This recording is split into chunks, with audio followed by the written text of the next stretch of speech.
thoracic cage consists of ribs, sternum, and vertebra.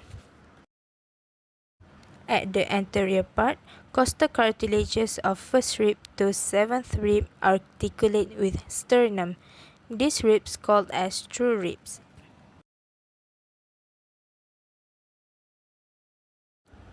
Costal cartilages of 8th to 10th rib articulate with inferior margins of costal cartilages above them. These ribs called as false rib. Rib 11th and 12th do not articulate with other ribs, costal cartilages, or sternum. Rib 11th and 12th known as floating ribs.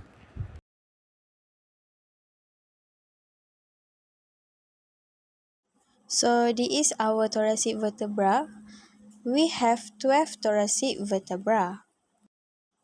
Each thoracic vertebra has two demifacets, which is superior and inferior. Next, we have a costal facet. This facet will articulate with the ribs. Next, we have a spinous process. The spinous process of thoracic vertebra are long, laterally flattened, and directed inferiorly. Lastly, we have a vertebra foramen. If you can see, the vertebra foramen is in circular shape.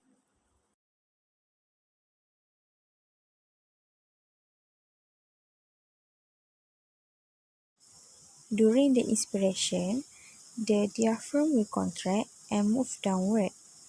This downward movement will cause the lower rib to move outward and upward, like the handle of the bucket. The external intercostal muscle will contract and help in elevate with the ribs. During the inspiration, the volume of the thoracic cavity will increase and the pressure in the inside will decrease. Next, for the exhalation, during the exhalation, the diaphragm and external intercostal muscle will relax and move upward. The ribs and the sternum is returned to the resting position. And then for the thoracic volume will decrease. Intercostal muscle. Intercostal muscle are a group of intrusive rib cage muscle that occupy the 11 intercostal space. They are divided into three groups, going from superficial to deep. External intercostal muscle.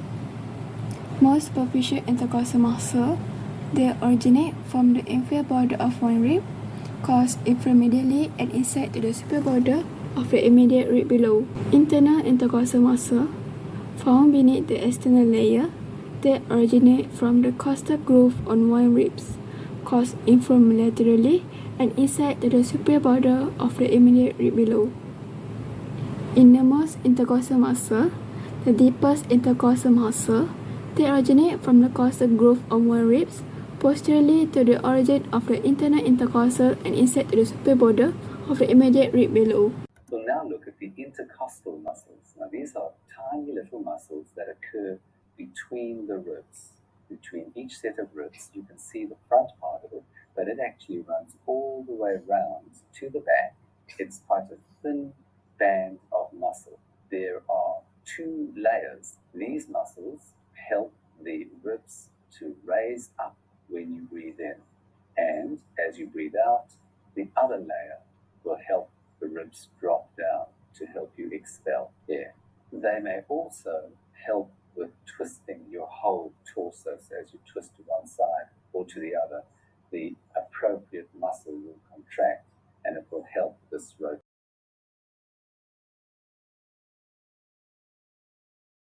We have an interior view of the trunk, and we are looking at the diaphragm muscle. The diaphragm actually originally evolved from being two separate muscles on the left and right side of the body, then blended into each other, but the diaphragm is usually treated as if it's one muscle that spans across both sides of the body. The diaphragm has an inferior attachment that is circumferential 300 degrees around the body, attaching to the internal surface of the lower 6 ribs, as well as the sternum and seaport process, and also attachment across L1, 2, and 3 of the lumbar spine. From there, the fibers run spirally, coalescing to form what is called the center dome of the diaphragm, seen here in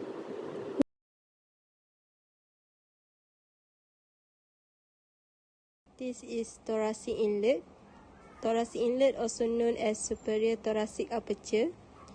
It is superior opening of thoracic that connecting neck and chest. The boundaries of thoracic inlet at posterior is body of first thoracic vertebra. At the lateral on both right and left, it have first rib and their costal cartilage. This is the first rib,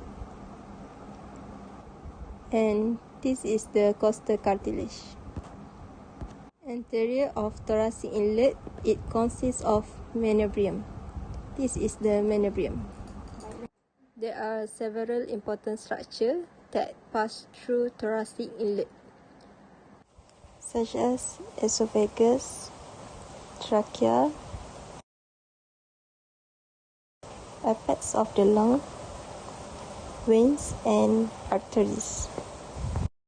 Superior border of manubrium is approximately same horizontal plane as intervertebral disc between thoracic vertebra second and third.